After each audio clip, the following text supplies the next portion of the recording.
English తక్కువ వస్తున్నాయి sir. ఈ ఇంగ్లీష్‌లో మార్కులు ఎలా నాకు పెద్ద ఎక్కువ మార్కులు కూడా అక్కర్లేదండి. 2 మార్కులొస్తే అయిపోతది సార్ నాకు.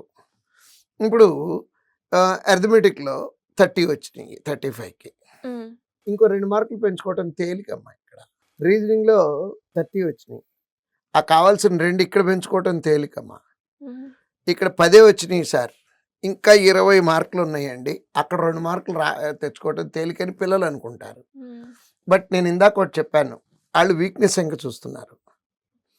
నేను చెప్తుంది స్ట్రెంగ్త్ లెంక చూడమంటున్నా. 30 మార్కులకి 1 మార్కు పెరగటము అనేది చాలా దీంట్లో ఎన్ని కావాలనుకున్నాం? 2 మార్కులు కావాలనుకున్నాం. దీంట్లో 1 మార్కు, దీంట్లో 1 మార్కు. హ్మ్.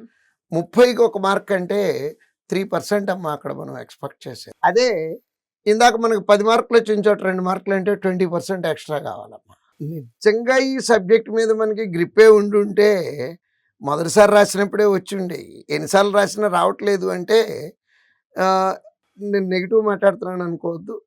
ఇక దాంట్లో పెరగవు అనుకోని మిగిలినట్లో పెంచుకునేటట్టు ఎతుక్కోవాలమ్మా. అంతేగాని ఇక్కడే చచ్చినా బతికినా నాకు ఇంగ్లీష్‌లోనే పెరగాలంటే అవ్వదు. ఈ 2 స్ట్రెంగ్త్‌లు మీయి. స్ట్రెంగ్త్‌ని స్ట్రెంగ్తెన్ చేసుకోవాలి. ఇది ఓవరాల్ స్కోర్ తక్కువ వచ్చేవాళ్ళమ్మా.